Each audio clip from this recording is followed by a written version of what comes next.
Hello guys, video को start करने से पहले आप लोग मेरे टेलीग्राम चैनल को ज्वाइन कर लो क्योंकि ये चैनल कभी यूट्यूब से गायब हो जाए। मैं आप लोगों को बता दूं, टेलीग्राम के लिंक डिस्क्रिप्शन बॉक्स में है। Thank you. एपिसोड 1, राज का कॉलेज में प्रवेश। जिस तरह से दिल्ली दिलवालों के लिए जाना जाता है, उसी तरह फेमस है हमारा दिल्ली यूनिवर्सिटी, जहाँ के स्टूडेंट हर एक्टिविटी में निपुण माने जाते हैं।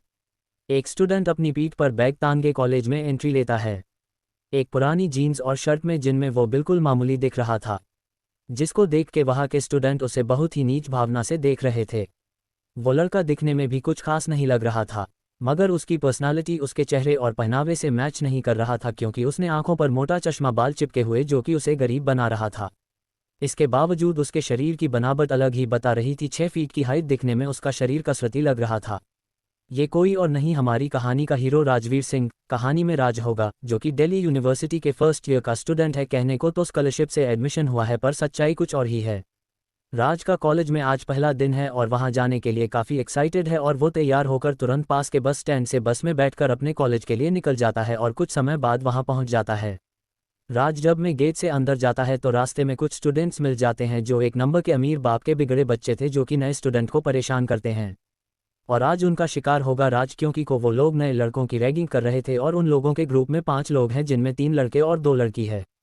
इनमें से एक का नाम राहुल ओबरॉय है, जो कि इनका लीडर है, जो दिल्ली के मशहूर बिजनेसमैन अरुण ओबरॉय का इकलौता बेटा है। इनका टेक्सटाइल का बिजनेस है, जो कि दिल्ली में काफ़ी मशहूर है। बाकी के 2 लड़के भी अमीर परिवार से हैं, मगर उनकी कंपनी का उतना नाम नहीं है। उनमें से एक का नाम रोहन और दूसरे का नाम अमन है, और दोनों लड़कियां भी इसी तरह के परिवार से हैं, जिनमें से एक का नाम नेहा और एक का जूही है। अमन इधर उधर देख रहा था तो उसकी नज़र में गेट से अंदर आ रहे एक लड़के पर जाती है, तो अमन सभी से कहता है, उधर देखो, आज एक फटीचर फिर से हमारे कॉलेज में आ गया। देखो तो इसके पहनावे को एक नंबर का नमूना लग रहा है। तो राहुल कहता, आज इसकी थोड़ी खातिरदारी करते हैं। और ये बोल सभी हंसने लगे। वो जो आ रहा था कोई और नहीं, हमारा राजवीर ही है। तो अब क्या करने वाला है राहुल राज के साथ? अब आगे राहुल की नज़र सामने से आ रहे लड़के पर पड़ती है, तो उसे अपने पास आने को कहता है, तो वो वहाँ आ जाता है। उसके बाद राहुल कहता है, अपने बारे में बताओ। तो वह कहता है कि मेरा नाम राजवीर सिंह है और मैं फर्स्ट ईयर का स्टूडेंट हूँ और मेरा डिपार्टमेंट बिजनेस का है। तब राहुल कहता है, नाम तो राजा वाले हैं, मगर हो एकदम से फटीचर। और ये बोलकर वो सभी हंसने लगे। इस पर राज को बहुत गुस्सा आता है, मगर वो चुप रहता है और मन में कहता है, मैं जिस काम को करने आया हूँ उसके लिए मुझे ये सब झेलना होगा। और आसमान की ओर देखकर कहता है, पापा आपने मुझे कहाँ फंसा दिया। तब फिर राहुल कहता है, ओ गरीबों के कुबेर कहाँ खो गया। अभी ये बोल ही रहा थी कि उसकी नज़र सामने से आ रही लड़की पर जाती है और उसके चेहरे पर एक शैतानी मुस्कान आ जाती है। फिर वो राज से कहता है, ओ गरीबों के कुबेर, तुम तो जानते ही हो कि अपने सीनियर की बात मानते हैं। तो राज हाँ कहता। इस पर राहुल कहता है, गुड, अब मेरी बात सुनो, तुम्हें एक काम करना होगा। तो राज कहता है, कौन सा काम? तो इस पर राहुल कहता है, बस छोटा सा काम, बस जो लड़की वहां से आ रही है उसके पास जाना है और उसके फिगर की साइज पूछ कर लाना है। ये सुनकर राज कहता है, क्या बकवास कर रहे हो? तो राहुल कहता है, क्या कहा बकवास? तो सुन बे, अगर तुमने ये नहीं किया तो तुम्हें बाकी का समय बहुत मुश्किल से कटेगा, तो सोच लो क्या करना है। तो राज कुछ देर सोचने के बाद वो उस लड़की की तरफ चला जाता है और कहता है, कुछ नहीं होगा, तू हिम्मत रख। वहां पहुंचकर वो उस लड़की को कहता है, एक्सक्यूज मी मैम। किसी के बोलने से वो राज की तरफ मुड़ती है और उसे पूरा स्कैन करती है और मून बनाते हुए कहती है, बोलो क्या काम है। उसके मुड़ने पर राज जब उसे देखता है तो बस देखता ही रह जाता है। झील से गहरी और काली आंखें, सीधे नाक, गोल चेहरा, सुराहीदार गर्दन और हवा में लहराते लंबे बाल, वो किसी गुड़िया से कम नहीं लग रही थी। ऊपर से उसके टॉप के नीचे दिखते कमर। राज तो उसे देखकर ही ब्लैंक हो गया था और वो मन में आसमान की ओर देखकर कहता है, पापा मैंने आपके लिए बहू ढूंढ लिया है। तो वो लड़की चुटकी बजाते हुए कहती है, बोलो क्या काम है। तो राज बोल देता है, मुझे आपके फिगर की साइज जानना है। ये सुनकर उस लड़की को बहुत गुस्सा आता है और एक थप्पड़ जड़ देती है, जिससे राज का चेहरा एक तरफ झुक जाता है। ये देखकर वहां को सभी स्टूडेंट्स हंसने लगते हैं। तो वो लड़की सबको घुरकर देखती है तो सब वहां से तुरंत गायब हो जाते हैं। फिर वो राज से कहती है, तुम्हारी हिम्मत कैसे हुई ये पूछने की?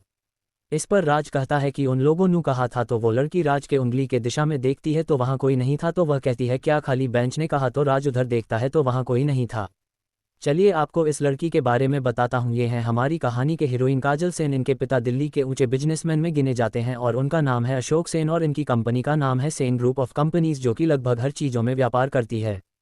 काजल अमीर परिवार से होने के कारण उसमें घमंड और एटीट्यूड भरा है, पर वो औरों की तरह सबके परेशान नहीं करती है जब तक कि कोई उसको छेड़े ना। अब आगे बढ़ते हैं। काजल कहती है, अगर दोबारा ऐसी हरकत की ना तो अच्छा नहीं होगा। इतना बोल वो वहां से चली जाती है और राज बस देखता रह जाता है और मन में कहता है, मजा आएगा। क्या राज और काजल में आगे क्या होगा और राज यहाँ क्यों आया है, जानने के लिए सुनते रहिए रक्षक द डिस्ट्रॉयर, सिर्फ और सिर्फ एलेक्स स्टोरी 2.0 चैनल पर। एपिसोड 2 राज का नया दोस्त। अब आगे राज अपने गाल पर हाथ रखे अपने क्लासरूम में आकर पीछे के खाली बेंच पर एक साइड बैठ जाता है क्योंकि उस बेंच पर दो की बैठने की जगह थी। दूसरी तरफ काजल गुस्से में क्लास में घुसते ही राहुल पर चिल्लाने लगती है और कहती है कि दोबारा मेरे साथ ऐसा किया तो मैं अंकल को सब बता दूंगी, और इतना बोल वो नेहा के साथ बैठ जाती है और राहुल गुस्से में मुट्ठी बंद कर लेता है और मन में कहता है इसका बदला तो मैं जरूर लूंगा।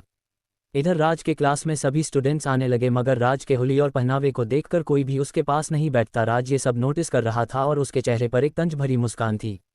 तभी उस क्लास में एक 22-23 साल का लड़का अंदर आता है और वो इधर उधर देखकर राज के बगल में बैठ जाता है क्योंकि राज से उसूल अच्छी वाइब्स आ रही थी। बैठने के बाद वो राज से कहता है हाय मेरा नाम आदित्य कुमार है और तुम्हारा, तो राज उसकी तरफ देखकर कहता हाय मेरा नाम राजवीर सिंह है और तुम मुझे राज कह सकते हो। फिर दोनों एक दूसरे के साथ कंफर्टेबल होने के लिए आगे बिता करने लगते हैं। क्योंकि आदित्य थोड़ा बात करने में मजा किया था तो वो राज को अपनी बातों से हंसा देता था। राज को भी उसके साथ अच्छा लग रहा था मगर राज बार बार पूरे क्लास में किसी को देख रहा था पर वो उसे नहीं दिखा तो वो थोड़ा उदास हो गया। तभी क्लास की बेल बजी तो क्लास के अंदर लगभग 28-29 साल की एक खूबसूरत महिला आती है जो कि वहाँ की प्रोफेसर हैं और इनका नाम वैष्णवी राजपूत है। ये भी दिल्ली कुछ अमीर परिवार से है लेकिन इन्हें पढ़ाने का शौक था तो ये प्रोफेसर बन गई। उनके आने के बाद सभी खड़े हो जाते हैं तय वो सभी को बैठने कहती है तो सभी बैठ जाते हैं। तो आदित्य राज से कहता है इनसे बचकर रहना, बहुत ही स्ट्रिक्ट हैं और पढ़ाई को मामले में इन्हें लापरवाही बिल्कुल भी पसंद नहीं है। फिर वैष्णवी जी पढ़ाना शुरू करती हैं। करीब 1 घंटे के बाद वहाँ की बेल बजती है तो रुक जाती है और सभी से कहती है मेरे क्लास में मुझे बीच में बोलने वाले नहीं पसंद, और वो पीछे के बेंच पर देखते हुए क्लास से बाहर चली जाती है। कुछ समय बाद वहाँ प्रिंसिपल प्रशांत माथुर आते हैं तो सभी लोग उन्हें गुड मॉर्निंग सर कहते हुए खड़े हैं जाते हैं तो वो भी सभी को बैठने का इशारा करते हुए कहते हैं गुड मॉर्निंग बच्चों, तो सभी लोग बैठे जाते हैं। उनके बैठने के बाद कहते हैं कि बच्चों आपका फ्रेशर पार्टी का दिन अगले सोमवार को तय किया गया है और इसमें सिर्फ म्यूजिक से संबंधित प्रोग्राम होंगे, तो जो भी स्टूडेंट्स को इसमें रुचि है वो कल तक अपना नाम अपने क्लास टीचर को दे दें। इतना बोल वो चुप हो गए। तो उनकी नज़र राज पर पड़ी और थोड़ा सिर झुका लेते हैं जैसे कि राज का सम्मान कर रहे हो। उसके बाद फिर वो वहाँ से चले जाते हैं। वहीं राज उनके ऐसे बिहेवियर से थोड़ा नाराज़ लग रहा था। तो वहीं सभी स्टूडेंट्स एक दूसरे से डिस्कस करने लगे कि कौन किस में भाग लेगा। तो आदित्य कहता है राज तुम क्या करोगे, तो राज कहता है मुझे म्यूजिक के बारे में कुछ नहीं जानता। तो आदित्य कहता है कोई बात नहीं। फिर राज कहता है तुम क्या करोगे। इस पर आदित्य कहता है मुझे डांस बहुत पसंद है इसलिए मैं तो डांस करूंगा। ऐसे ही बातें करते और पढ़ाई करते आज का कॉलेज खत्म हो जाता है और सभी लोग अपने घर की ओर चल देते हैं।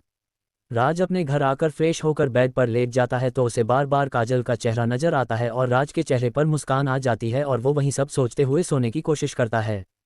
उधर राहुल काफ़ी गुस्से में था और वो काजल से बदला लेने के बारे में सोच रहा था कि कैसे उसे काबू करे। तो उसके दिमाग में एक प्लान आता है तो वो हंसने लगता है और अपने दोस्तों को फ़ोन करता है और उन्हें कुछ कहता है।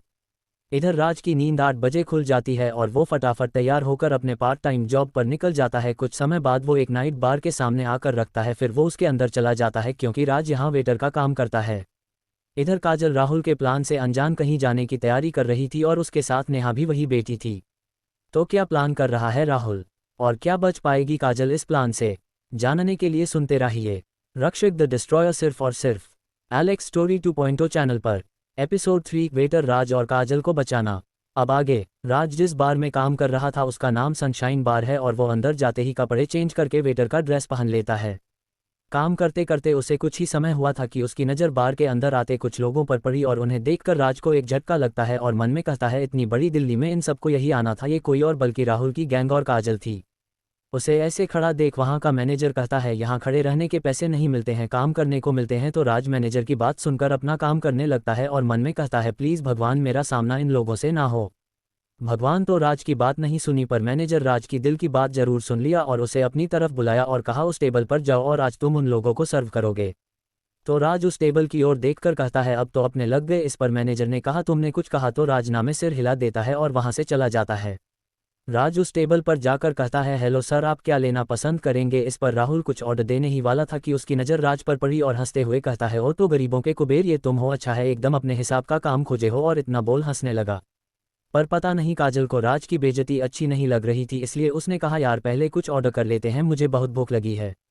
काजल अब राज से नाराज़ नहीं थी क्योंकि नेहा ने उसे सब बता दिया था, इसलिए शायद राज के सीधा और सरल व्यवहार पसंद आ रहा था इसलिए उसका बचाव कर रही थी।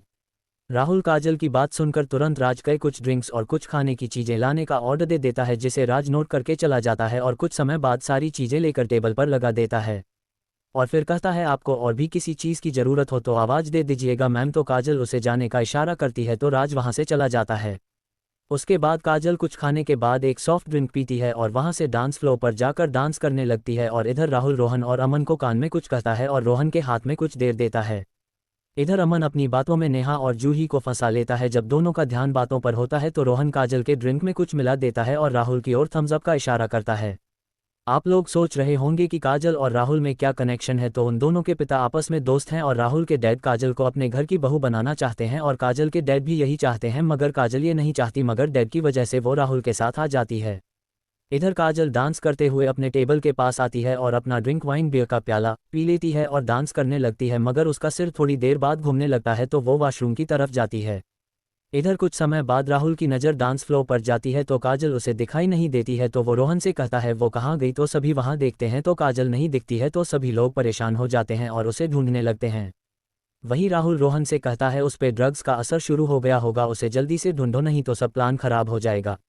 इधर काजल जैसे तैसे होश संभालते हुए वॉशरूम की तरफ जा रही थी, कोई उसे अपनी गोद में उठा लेता है, पर ड्रग्स के असर के कारण काजल को कुछ समझ में नहीं आ रहा था और वो उसे उठाकर बाहर ले जा रहे थे, मगर राज देख लेता है और गुस्से में उनके पीछे चल देता है। अब तक वो काजल को पार्किंग में लेकर आ गया था, वो काजल को गाड़ी में डालने ही वाला था कि किसी की दमदार आवाज़ सुनाई देती, वो कह रहा था छोड़ दो उसे। उसकी आवाज़ को सुनकर वो उधर देखता है तो एक वेटर उसके पास आ रहा है, तो वो अपने आदमियों को बुलाता है और 6-7 लोग वहां आ जाते हैं। तो वो आदमी राज से कहता है ओ वेटर, जाकर अपना काम कर, हमारे बीच में आने की कोशिश मत करना वरना फालतू में मारा जाएगा। ये बोलकर वो सभी हंसने लगते हैं, तो राज भी हंसते हुए कहता है मैं तो अपना काम ही करने आया हूँ, वो समाज की गंदगी को साफ करने। और वो गुस्से में कहता है अगर अपने पैरों पर चलकर जाना चाहता है तो छोड़ दें उसे। ये सुनकर उन लोगों का लीडर अपने आदमियों से कहता इसके हाथ और पैर तोड़ दो। ये सुनकर उनमें से एक आदमी राज की तरफ जाता है और उसके चेहरे पर एक मुक्का चला देता है। उस आदमी का वार राज को लगता उससे पहले ही वहां हड्डियों की टूटने और उस आदमी की दर्द भरी कराह सुनाई देती है। तो सब वहां देखते हैं तो उनका आदमी जमीन पर गिरा हुआ है और वो दर्द में तड़प रहा है। ये देखकर उनका लीडर गुस्से में आ जाता है और सभी को एक साथ हमला करने को कहता है। अपने लीडर की बात मान वो सभी एक साथ राज की ओर बढ़ जाते हैं। ये देखकर राज को चेहरे पर स्माइल आ जाती है और वो उन पर टूट पड़ता है। अब वहां सिर्फ गुंडों की हड्डियां टूटने और उनकी चीखें सुनाई दे रही थी। ये देखकर उनका लीडर डर जाता है और वो काजल को छोड़ देता है। काजल जो कि अब तक बेहोश हो चुकी थी, उसके छोड़ने से गिरने ही वाली थी कि राज दौड़कर उसे पकड़ लेता है और उन लोगों को देखकर कहता है कि कभी तुम लोग मुझे दिखाई नहीं देना वरना अगली बार तुम सबकी जान जाएगी। इतना बोल वो लीडर के फेस पर एक मुक्का मारता है। तो वो लोग जैसे तैसे अपने लोगों को गाड़ी में बिठाकर वहां से भाग जाता है। उन लोगों के जाने के बाद राज काजल को हैव में लाने की कोशिश करता है, पर ड्रग्स के कारण वो हल्का होश में आती है और वो राज को गले से लगाकर लिपट जाती है। राज को समझते देर नहीं लगा कि इसे नशा का कैसी चीज़ पिलाई गई है। अब राज को समझ में ही नहीं आ रहा था कि वो क्या करे और वो सोचने लगा क्या करना चाहिए। इधर राहुल, नेहा और बाकी लोग उसे ढूंढते हुए बाहर पार्किंग की तरफ आ रहे थे कि राहुल की नज़र सामने के दृश्य पर पड़ती है और वो गुस्से में अपनी मुट्ठी कसकर बंद कर लेता है। आखिर राहुल ने बाहर क्या देखा और काजल को पता चलेगा कि उसके साथ क्या हुआ और राज ने उसकी मदद की या राहुल राज को फंसाने की कोशिश करेगा। जानने के लिए सुनते रहिए एलेक्स स्टोरी 2.0 चैनल पर। एपिसोड 4 राज पर इल्जाम। अब आगे। जब राहुल बार से बाहर निकला तो देखा कि राज काजल को अपने गले से लगाकर गोद में लिया हुआ है। ये देखकर राहुल गुस्से में उस पर चिल्लाने ही वाला था कि उसके दोस्त रोहन ने उसका हाथ पकड़ लिया और उसके कान में कुछ कहा। ये सुनकर राहुल के चेहरे पर मुस्कान आ गई। उसके बाद रोहन ने अपना मोबाइल उठाया और उसके और काजल का वीडियो बनाने लगा। और इधर राजवीर काजल को होश में लाने की कोशिश कर रहा था, तभी काजल की दोस्त नेहा वहां आ गई और काजल को अपने साथ बार के कमरे ले गई। नेहा ने काजल को बाथरूम में ले गई और शावर के नीचे खड़ा कर दिया। जब शावर का पानी उसके शरीर पर पड़ा तो उसे धीरे धीरे होश में आने लगी। जब वो होश में आ गई तो उसने नेहा से पूछा क्या हुआ था मुझे। नेहा कुछ कहने ही वाली थी कि किसी की दरवाज़ा खटखटाने की आवाज़ आई। आवाज़ सुनकर नेहा ने दरवाज़ा खोला और रोहन, राजवीर के साथ सभी लोग अंदर आ गए। उसके बाद राहुल ने काजल से पूछा तुम ठीक हो ना। राहुल के पूछने पर काजल ने उससे पूछा क्या हुआ था। तभी राहुल ने कहा कि किसी ने तुम्हारे ग्लास में नशीली दवा मिलाकर तुम्हारा फ़ायदा उठाना चाहता था। ये सुनकर काजल ने गुस्से में कहा क्या बकवास कर रहे हो, कौन था वो। उसके ये पूछते ही रोहन ने मोबाइल से बनाया वीडियो काजल को दिखाने लगा। वीडियो देखते ही वो राजवीर की तरफ बढ़ी और उसके गाल पर एक चाटा मार दिया, जिसके कारण उसका चेहरा लाल हो गया और वो हैरानी से काजल की तरफ देखने लगा और उससे पूछा कि मैंने क्या किया है। ये सुनकर काजल ने गुस्से से पूछा कि मैंने तुम्हारा क्या बिगाड़ा था कि मेरे साथ ऐसी हरकत करने की कोशिश की।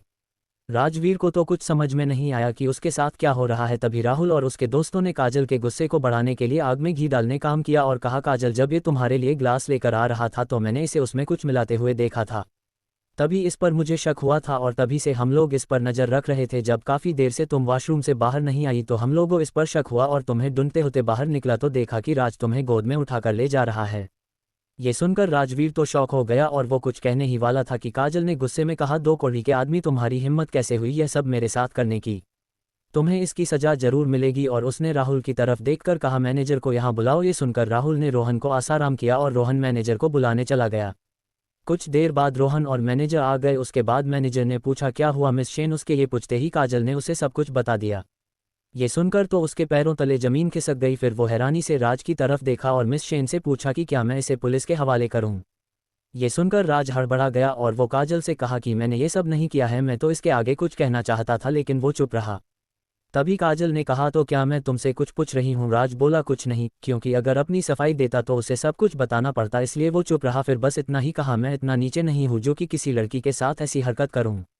इतना कहकर वो चुप हो गया। तभी मैनेजर ने कहा कि मिस शेन पुलिस को बुलाऊं तो काजल ने कुछ सोचते हुए कहा कि उसकी कोई ज़रूरत नहीं है, बस इतना करो कि इसे नौकरी से निकाल दो और इसकी सैलरी भी मत देना। ये बोलकर वो चुप हो गई तो मैनेजर ने गुस्से से कहा कि अब तुम्हें यहाँ आने की कोई ज़रूरत नहीं है। ये सुनकर राज चुपचाप वहाँ से बाहर निकल ही रहा था कि उसने पीछे मुड़कर कहा, अक्सर जो दिखता है वो होता नहीं है, और एक बात बता दूं मिस दोस्त, थोड़ा सोच समझ कर बनाना। ये बोलकर वो वहाँ से चला गया और छोड़ गया काजल के मन में एक बात, आखिर उसने ऐसा क्यों कहा? ये सोचते हुए वो भी वहाँ से चली गई। उन दोनों के जाने के बाद सभी लोग वहाँ से चले गए, पर वहाँ कोई और भी था जो कि ये सब दूर से देख रहा था। बार के सामने की बिल्डिंग से कोई शख्स दूरबीन लगाकर ये सब बड़े ध्यान से देख रहा था।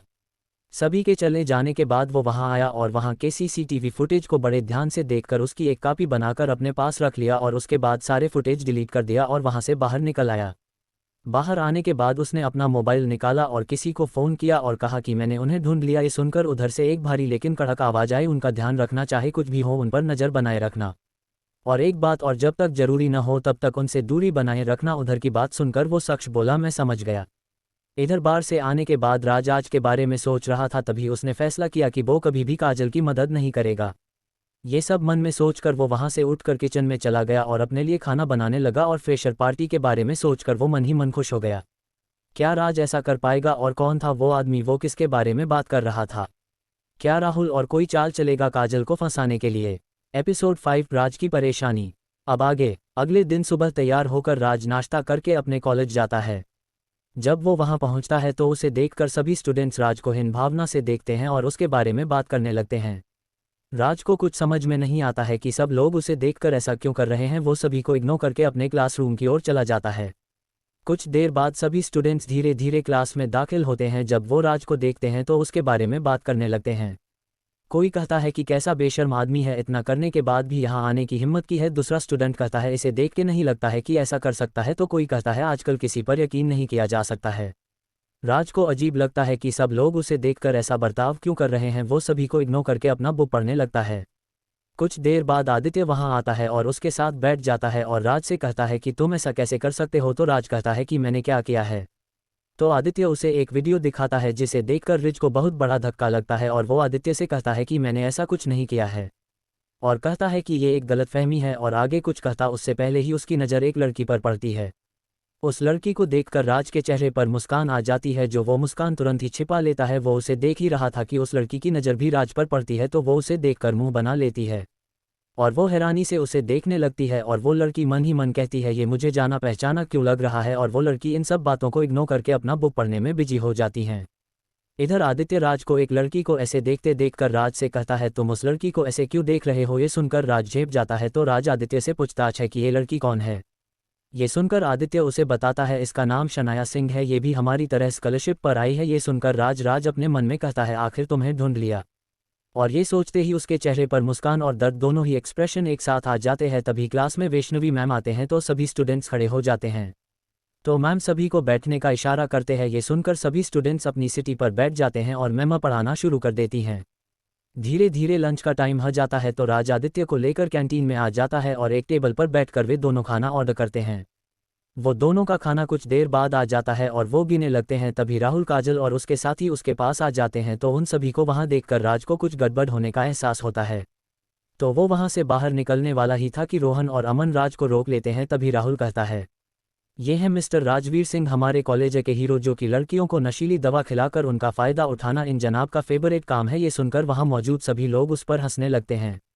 तभी आदित्य गुस्से में राहुल से कहता है कि ये सब तुम जानबूझकर कर रहे हो ना, ताकि तुम काजल के नज़रों में अच्छा बन सको। इतना तो मैं यकीन के साथ कह सकता हूँ कि मेरा दोस्त ऐसी घटिया हरकत नहीं कर सकता है। उसकी बात सुनकर राज को अपने दोस्ती पर गर्व हुआ। उसके बाद आदित्य ने काजल की तरफ देखा और राहुल से कहा, यहाँ सबको मालूम है कि काजल ने तुमसे शादी करने के लिए मना कर दिया, तो तुम उसकी नज़रों में अच्छा बनने के लिए ये सब कर रहे हो। ये सुनकर राहुल गुस्से में कहता है कि ये सब बोलकर तुमने अच्छा नहीं किया, मैं इसका बदला तुमसे लूट कर रहूंगा, और वो गुस्से में वहाँ से बाहर निकल जाता है। उसके पीछे पीछे बाकी लोग भी चले जाते हैं, पर वहाँ से काजल और नैना नहीं जाते हैं। तो राज काजल से कहता है, मिस काजल, जो कुछ भी इन दिनों हुआ और मेरी वजह से जो आपको परेशानी हुई, उसके लिए मुझे मिस माफ़ कर दीजिए। ये सुनकर काजल बोली, मैं तुम्हें माफ़ कर सकती हूँ, सिर्फ एक शर्त पर। ये सुनकर राज पूछता है, कौन सी शर्त? इस पर काजल कहती है, मैं जो भी तुमसे कहूँ वो चुपचाप करोगे और कुछ पूछोगे नहीं। ये सुनकर राज हाँ में सर हिला देता है। उसके बाद काजल वहाँ से चली जाती हैं। उसके जाते ही आदित्य कहता है कि तुम उसकी शर्त कैसे मान सकते हो, ना पता है ना कि वो कितनी बदतमीज है। ये सुनकर राज कहता है, क्या करूं रियल, पर तुम्हारे भाई को इस बदतमीज से प्यार हो गया है। ये सुनकर आदित्य अपने सर पर हित रख लेता है। इधर नेहा काजल से पूछती है कि तुमने उससे शर्त क्यों मनवाई। ये सुनकर काजल कहती है, वक्त आने पर पता चल ही जाएगा। धीरे धीरे कॉलेज टाइम खत्म हो गया और सभी लोग अपने अपने घर के लिए निकल पड़े। इधर शनाया भी अपने घर आ गई। इससे अनजान कि उसकी कोई पीछा कर रहा था। शनाया के घर के अंदर जाने के बाद राज उस घर को देखकर थोड़ा इमोशनल हो जाता है और कहता है कि मैं सब ठीक कर दूंगा, और अपने फ़ोन से एक नंबर डायल करता है और कहता है, तुम बाहर आ सकते हो। आखिर किसे फैंस किया था और क्या रिश्ता है शनाया से, आखिर अब क्या करेगा राहुल आदित्य के साथ। एपिसोड 6, राज की फैमिली। अब आगे। राज के फ़ोन करते ही एक शख्स तुरंत वहां पर मुस्कान लिए आ जाता है और थोड़ा डरते हुए कहता है, जी बॉस, आपको कब पता चला कि मैं आपका पीछा कर रहा हूँ। ये सुनते ही राज उसे घूरकर देखता है तो वो शख्स घबराते हुए इधर उधर देखने लगता है। तो राज कहता है, ये सब छोड़ो, तुम यहाँ क्या कर रहे हो। ये सुनते ही वो बोलता है कि मुझे सर ने कहा कि आप पर नज़र रखूं। ये सुनकर राज कहता है कि ये सब छोड़ो, तुम आज से शनाया पर नज़र रखोगे, चाहे कुछ भी हो, उसे किसी भी खतरे से बचाओगे। ये सुनकर वो कहता है, जी बॉस, ऐसा ही करूँगा, और एक बात का ख्याल रखना, उसे पता नहीं चलना चाहिए। तो विक्टर कहता है, जी समझ गया। आप सभी सोच रहे हैं कि ये शख्स है कौन। ये वही शख्स है जो कि बार से सीसीटीवी फुटेज हटाया था। इसका नाम विक्टर है, जो राज के लिए किम करता है। 6 फीट की हाइट, 6 पैक बॉडी, देखने में एकदम फाइटर जैसा लगता है। कुछ देर चुप रहने के बाद विक्टर कहता है, बॉस आप घर के अंदर नहीं जाएंगे। ये सुनकर राज कहता है कि अभी नहीं, मुझे कुछ ऐसा करना होगा कि शनाया मुझे खुद घर के अंदर ले जाए। पर वो कैसे होगा। ये सुनकर राज कहता है कि सब वक्त पर छोड़ दो, मुझे यकीन है कि वो दिन जल्द ही आएगा, और तुम नज़र रखना, और हाँ, जब तक जरूरी ना हो उसके सामने मत आना। इतना कहकर राज अपने घर आ जाता है। घर आते आते शाम हो जाती है तो वो 1 घंटे में खाना बना लेता है, खाकर अपने बेड पर लेट जाता है और कुछ सोचने लगता है। फ्लैशबैक। एक आदमी खून से लथपथ एक शख्स के गोद में सर रखकर उससे कुछ कह रहा है। ये घायल शख्स कैसी और नहीं राज के पिता जयवीर सिंह है, और दूसरा शख्स राज है। राज के पिता उससे कहते हैं, बेटा तुम मेरी एक आखिरी इच्छा पूरी करोगे। तो राज रोते हुए कहता है, जी पापा, आपका हर इच्छा पूरी करूंगा, लेकिन सबसे पहले आप हॉस्पिटल चलिए। तो उसके पिता कहते हैं, बेटा मेरे पास उतना वक्त नहीं है। तो राज कहता है, आपको कुछ नहीं होगा। ये सुनकर वो कुछ कहने ही वाले थे कि वो जोर जोर से सांसें लेने लगते हैं और कहते हैं, बेटा तुम हमेशा माँ और बहन के बारे में जानना चाहते थे न। तो राज हमें सिर हिला देता है। तो उसके पिता कहते हैं कि मेरे रूम में मिरर के पीछे एक बॉक्स रखा है, उसमें सारी जानकारी है। और आगे कहते हैं, तुम मुझसे वादा करो कि चाहे कुछ भी हो तुम उनकी हिफाजत करोगे किसी भी कीमत पर। और हाँ, मुझे पता है तुम कौन हो। तो राज कहता है, जी पापा, मैं हर कीमत पर उनकी हिफाजत करूंगा। ये सुनकर उसके पिता आगे कहते हैं कि अपनी बहन का ध्यान रखना, चाहे कुछ भी हो, क्योंकि मेरे जाने के बाद वो लोग तुम्हारी बहन के पीछे आएंगे। कौन लोग आएंगे पापा। ये सुनकर जयवीर का कोई जवाब ना आता। सुनकर उनकी तरफ देखता है तो वो इस शरीर को छोड़कर जा चुके थे। उसके बाद राज बहुत रोता है और कहता, मैं वादा करता हूँ पापा, जो भी इसके पीछे है मैं उसे ढूंढ कर रहूंगा और उसको ऐसी मौत दूंगा जिसे देखकर सबकी रूह काम जाएगी। उसके बाद वो उनका अंतिम संस्कार करता है और अपने पिता के घर आ जाता है। फिर उनकी बताई जगह पर देखता है तो उसे मिरर के पीछे एक बॉक्स उपहार मिलता है। उसे जब खोलकर देखता है तो उसे उसमें एक लेटर और 2 फोटो मिलता है। तो राज फोटो को ध्यान से देखता और उसके फेस पे स्माइल आ जाती है। उसके बाद वो लेटर को पढ़ने लगता है। उसमें लिखा था कि इनमें से एक में तुम्हारी माँ मालती है और दूसरी तुम्हारी बहन शनाया है। तुम अपनी माँ से नफरत मत करना, उसने तुम्हें नहीं छोड़ा था, बल्कि हम दोनों अपनी मर्जी से अलग हुए।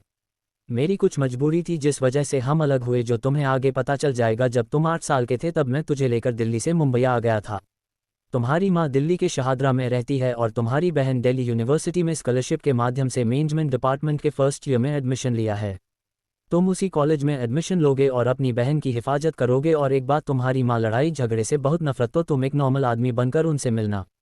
Flashback and. ये सोचते हुए राज के आंखों में आंसू आ जाते हैं और वो अपनी फैमिली से मिलने के बारे में सोचते हुए उसे नींद आ जाती है।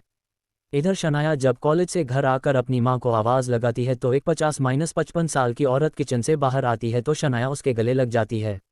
ये है शनाया की मां मालती जो कि एक बुटीक में काम करती हैं। इनका घर काफ़ी पुराना है जो कि 3 रूम का है।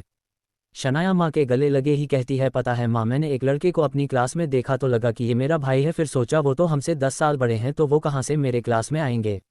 शनाया के मुंह से अपने बेटे के बारे में सुनकर उनकी आंखों से आंसू बह जाते हैं और उन्हें कुछ धुंधली यादें उनको दिखाई देने लगती हैं, जिसमें एक बच्चा एक औरत से कह रहा था कि मैं तुम्हारे पास वापस आऊंगा मां, मेरा इंतजार करना। तभी उनकी यादों पर विराम लगाते हुए शनाया कहती है, मां तुम रो क्यों रही हो। तो उसकी मां कहती, कुछ नहीं, बस राजवीर के बारे में सुनकर उसकी याद आ गई, पता नहीं कैसा होगा वो और तुम्हारे पिता।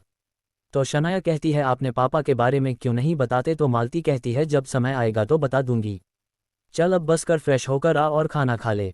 तो अब क्या होगा इस कहानी में, आखिर कौन है राजवीर, क्या आने वाले खतरों से बचा पाएगा शनाया को। एपिसोड 7 काजल के घर में।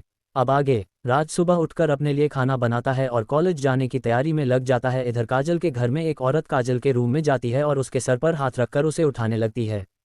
उठ जाओ बेटा, कॉलेज नहीं जाना, 7 बज गए। ये सुनकर काजल कहती है, बस 5 मिनट माँ, ये बोलकर फिर से सो जाती है। ये है काजल की माँ दीप्ति सेन, 48-50 साल की एक प्यारी औरत। काजल के इतना बोलते ही उसकी माँ कहती है, तैयार होकर जल्दी से बाहर आ जाना, तुम्हारे डैड नीचे तुम्हारा वेट कर रहे हैं, उन्हें तुमसे कुछ बात करनी है। ये सुनकर काजल कहती है, ठीक है माँ, मैं आती हूँ। ये बोलकर तुरंत वो वॉशरूम में फ्रेश होने के लिए चली जाती है। दीप्ति जब नीचे आती है तो काजल के पिता अशोक सेन नीचे हॉल में बैठे अखबार पढ़ रहे थे। तभी उनकी नज़र दीप्ति पर पड़ती है तो वो पूछते हैं कि मेरी राजकुमारी उठी या नहीं। तो दीप्ति कहती है, हाँ उठ गई है और वो तैयार होकर जल्दी ही आ जाएगी। ये सुनकर अशोक जी बस मुस्कुरा देते हैं और अपना अखबार पढ़ने लगते हैं। तभी दीप्ति जी कहती हैं कि क्या काजल हमारी बात मानेंगी। तो अशोक जी कहते हैं कि मानना ही पड़ेगा और उसके पास कोई ऑप्शन ही नहीं है। दोनों अभी बातें कर ही रहे थे कि काजल वहां पर आ जाती है और दोनों को गुड मॉर्निंग सूर्योदय सूर्योदय कहती है और पूछती है क्या बातें हो रही है। तो अशोक जी कहते हैं, पहले तुम यहाँ बैठो। तो काजल सोफे पर बैठ जाती है। तो अशोक सेन कहते हैं, पहले तुम ये बताओ कि तुम आजकल बातें भी छुपाने लगी हो। इस पर काजल कहती है कि मैंने कौन सी बात छुपाई है। तो वो कहते हैं कि बार में तुम्हारे साथ क्या हुआ था। ये सुनकर काजल अपना चेहरा नीचे कर लेती है। तो वो कहते हैं कि मैंने कुछ पूछा है तुमसे।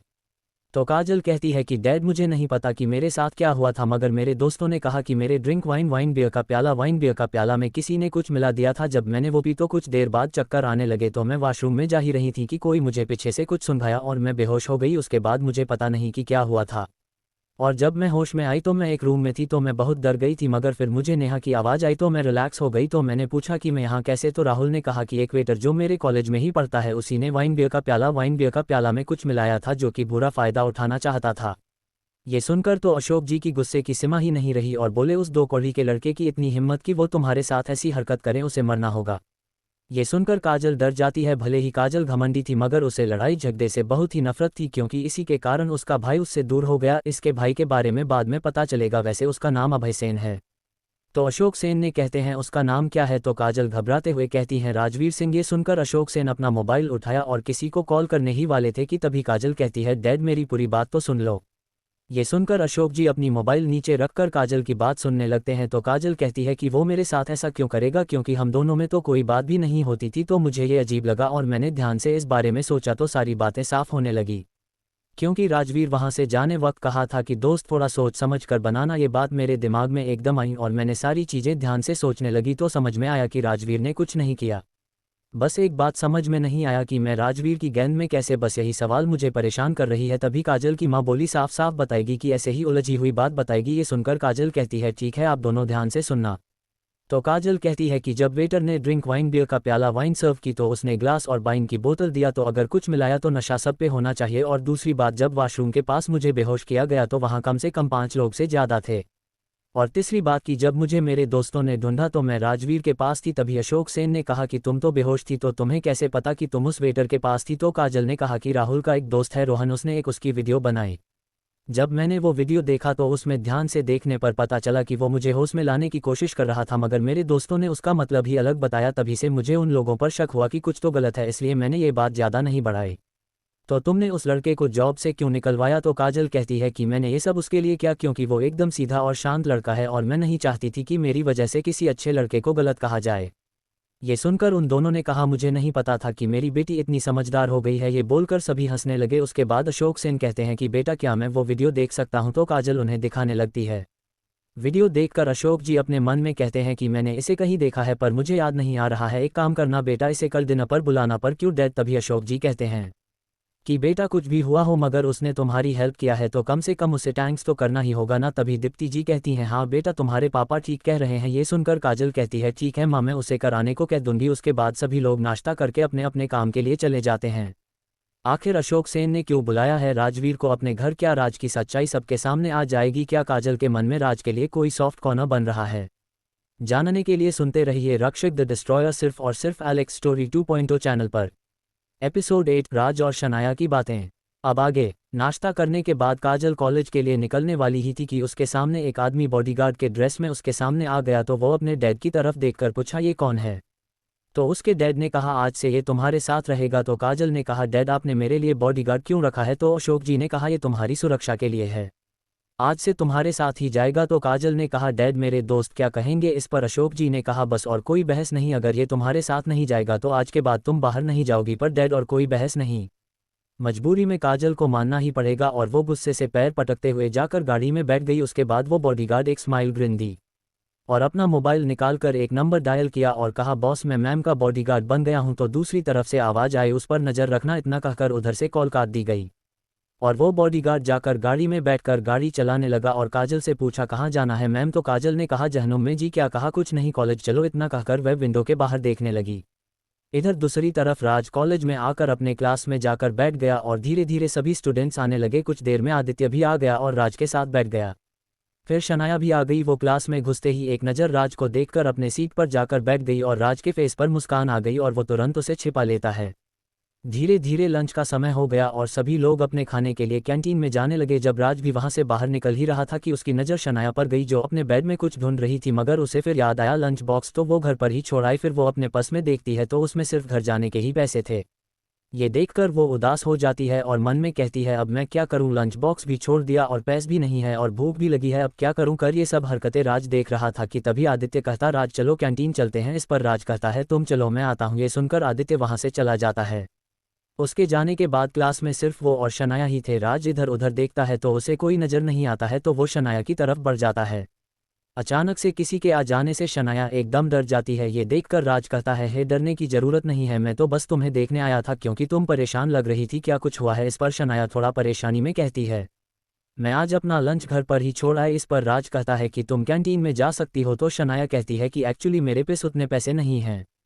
ये सुनकर राज को बहुत ही बुरा लगता है कि उसके रहते उसकी घर की हालत ऐसी है। फिर कुछ सोचकर कहता है कि तुम मेरे साथ चल सकती है। तो शनाया कहती है तो राज कहता है कि मेरा मतलब है कि तुम मेरे साथ कैंटीन चलो, आज मैं तुम्हें अपनी तरफ से खिला दूंगा। जिसे सुनकर शनाया कहती है कि तुम्हारे पास इतने पैसे हैं और सुना है जहां तुम काम करते थे वहां से भी निकाल दिया गया है।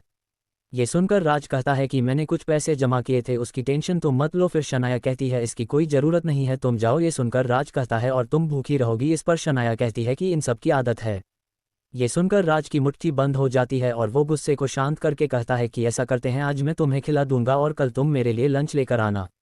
इतना सुनते ही शनाया के फेस पर मुस्कान आ जाती है और वो कहती है हाँ ये सही रहेगा। ये सुनकर राज में कहता है बहुत समय के बाद माँ के हाथ का खाना मिलेगा। ये सोचकर ही उसके चेहरे पर मुस्कान आ जाती है। फिर राज कहता है कि हम फ्रेंड बन सकते हैं। इस पर शनाया कुछ सोचकर कहती है कि क्या मैं आपको भाई कह सकती हूँ? ये सुनकर राज को बहुत खुशी होती है और वो शनाया को कहता पर भाई ही क्यों, दोस्त भी तो बन सकते हैं। इस पर शनाया कहती है कि आपको देखकर मेरे भाई की तिथि आती है। ये सुनकर राज कहता है कि तुम्हारा भाई साथ नहीं रहता। इस पर शनाया कहती है कि जब मैं 3 साल की थी तब वो पापा के साथ चला गया था और अभी तक वापस नहीं आया है, मुझे उनकी बहुत याद आती है। ये सुनकर राज के दिल में एक दर्द होता है। चलो अब उदास मत हो, वो जब तक नहीं आता तब तक के लिए मुझे अपना भाई कह सकती हो। ये सुनकर शनाया खुश होकर राज के गले लग जाती है तो राज को एक अजीब सी खुशी का एहसास भैया है और वो उसके सर को सहलाने लगता है। इधर ये दोनों अपने में बिजी थे मगर किसी की 2 आंखें इन्हें देख रही थी। ये कोई और नहीं काजल थी जो राज कैंटीन में न पाकर उसे ढूंढते हुए यहाँ आई थी क्योंकि वो उसे डिनर पर आने के लिए बोलने आई थी। मगर दोनों को एक दूसरे करूँ साथ देखकर गुस्से में वहाँ से चली जाती हैं और कहती है एक नंबर का ठरकी इंसान है, पर मुझे क्या, उसकी लाइफ है, जो भी करें उससे मुझे क्या।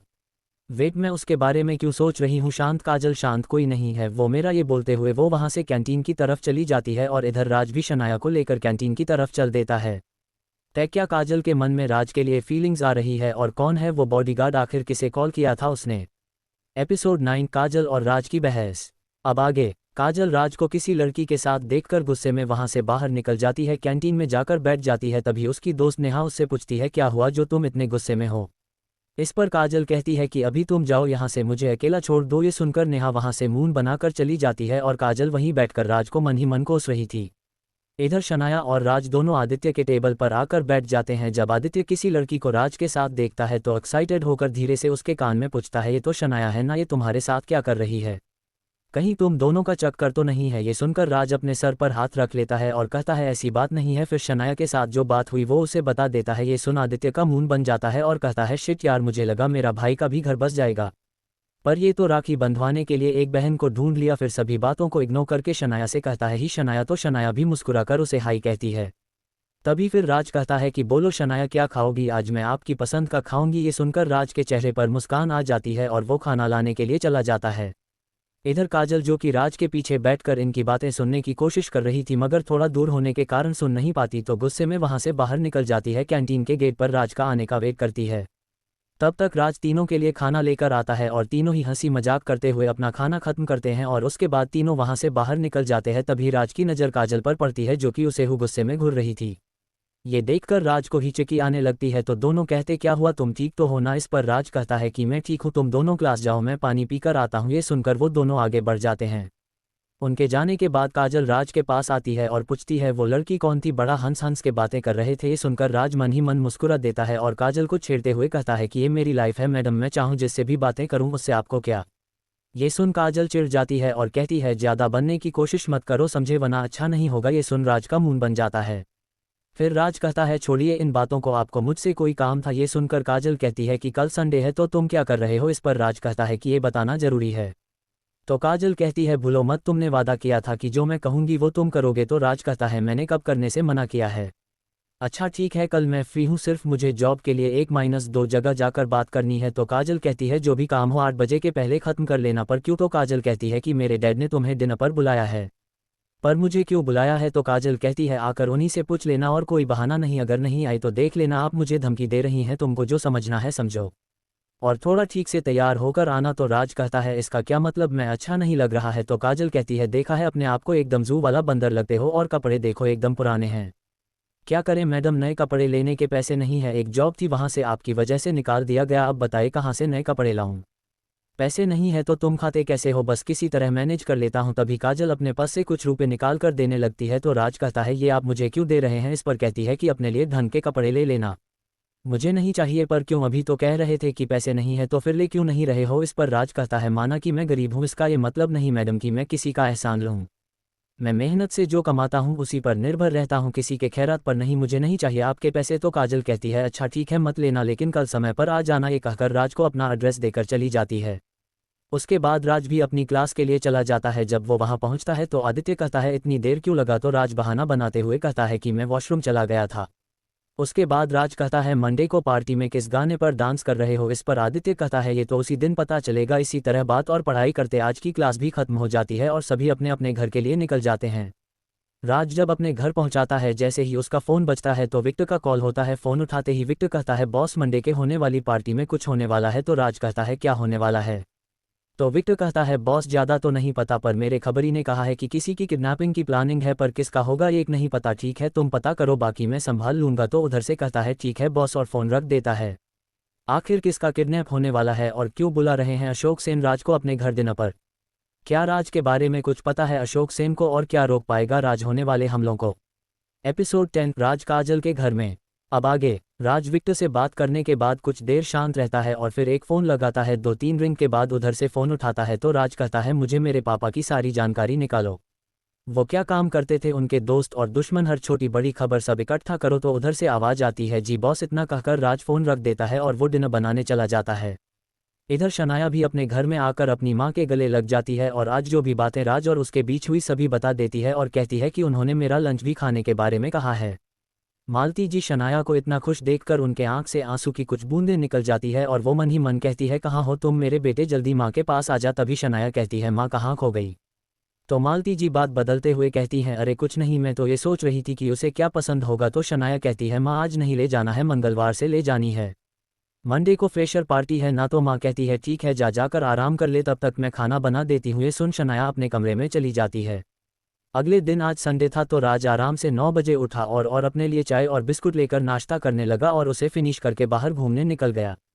और आज काजल के घर में अशोक जी कहते हैं कि मेरी राजकुमारी उठी या नहीं। इस पर दीप्ति जी कहती हैं कि आपके लाड़ प्यार ने उसे बिगाड़ दिया है, इतनी बड़ी हो गई है पर अभी तक सो रही है। तभी सीढ़ियों से नीचे उतरते हुए काजल कहती है, गुड मॉर्निंग माँ और डैड। इस पर दोनों भी विश करते हैं। फिर काजल डैड से कहती है कि डैड आप मुझसे ज़्यादा प्यार करते हो इसलिए वो हमसे जलती है। तभी दीप्ति जी कहती है कि एकदम अपने बाप पे गई है और नौकरों को ब्रेकफास्ट लगाने को कहती है और सभी लोग नाश्ता करके अपने घर के बगीचे में आकर बैठकर एक दूसरे से बातें करने लगते हैं। तभी अशोक जी कहते हैं, बेटा तुमने उसे डिनर के लिए बोला था और वो समय पर आ जाएगा। तो अशोक जी कहते हैं, बेटा तुम जाकर उसे लेकर आओ। तो काजल कहती है, नहीं डैड, वो खुददार लड़का है, वो किसी की एहसान नहीं लेगा। ये सुनकर अशोक जी को चेहरे पर मुस्कान आ जाती है और वो उसे तुरंत छिपा लेते हैं। फिर धीरे धीरे शाम का वक्त हो जाता है और राज काजल के घर के लिए निकल जाता है और वो एक टैक्सी में बैठकर उसे एड्रेस देकर कहता है, यहाँ चलना है। तो टैक्सी वाला कहता है, साहब हम आपको सिर्फ गेट तक छोड़ सकते हैं। इस पर राज कहता है, ठीक है अब चलो। ये सुन वो टैक्सी ड्राइव करने लगता है और करीब 1 घंटे चलने के बाद फाइनली वो वहाँ पहुँच जाता है और किराया देकर नीचे उतर जाता है और गेट की तरफ बढ़ जाता है और गेटमैन से अंदर जाने के लिए बोलता है। तो वो गेटमैन मन में सोचता है कि ये फटीचर आज का गेस्ट है। फिर वो बंद चीज़ें को छोड़कर अपने इंटरकॉम में पूछता है, सर यहाँ कोई लड़का अंदर आने के लिए बोल रहा है। तो उधर से अशोक जी कहते हैं कि उसका नाम क्या है। इस पर वो गेटमैन राज से कहता है, तुम्हारा नाम क्या है। तो वो कहता है, जी मेरा नाम राजवीर सिंह है। ये बात वो सुन लेते हैं और कहते हैं, उसे लेकर आओ। तो गेटमैन फिर से राज को ऊपर से नीचे तक देखता और मन में कहता है, इसके पहनावे और इसकी बॉडी लैंग्वेज बिल्कुल भी मैच नहीं कर रहा है, कुछ तो गड़बड़ है।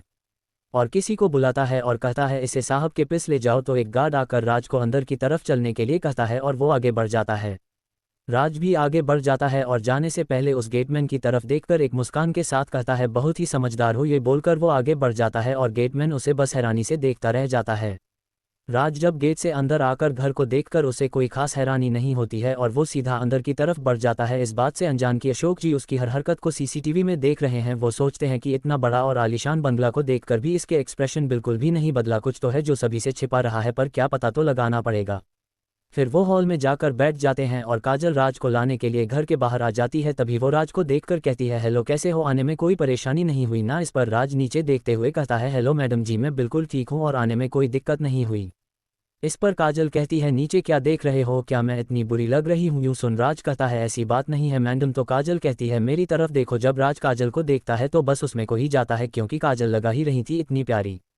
उसने आज ब्लैक कलर की साड़ी पहनी थी और बालों का बांधे हुए थी, जिसकी 2 लंटें उसके फेस पर बार बार आ रही थी और चेहरे पर हल्का मेकअप और होठों पर हल्की लिपस्टिक लगाई हुई थी। एकदम किसी अप्सरा जैसी खूबसूरत लग रही थी। राज की नज़र हटा ही नहीं रही थी। ये देखकर काजल कहती है, मुझे देखने से पेट नहीं भरेगा, और थोड़ा एक्टिंग करते हुए कहती है, एक नंबर का ठरकी हो तुम। ये सुनकर राज एकदम से कहता है, पेट तो नहीं पर आपको देखकर दिल जरूर गदगद हो गया। तो काजल कहती है कि तुमने क्या कहा। तो राज जबरदस्ती हंसते हुए कहता है कि मैं तो ये कह रहा था कि आप बहुत प्यारी लग रही है। ये सुन काजल शर्माकर अंदर चली जाती है और राज भी उसके पीछे अंदर आ जाता है। आखिर क्या होगा काजल के घर में और क्यों अपने पिता की जानकारी निकालने को बोला है राज ने, क्या कोई खतरा बढ़ रहा है इन सभी की ओर। जानने के लिए सुनते रहिए रक्षक द डिस्ट्रॉयर, सिर्फ और सिर्फ एलेक्स स्टोरी।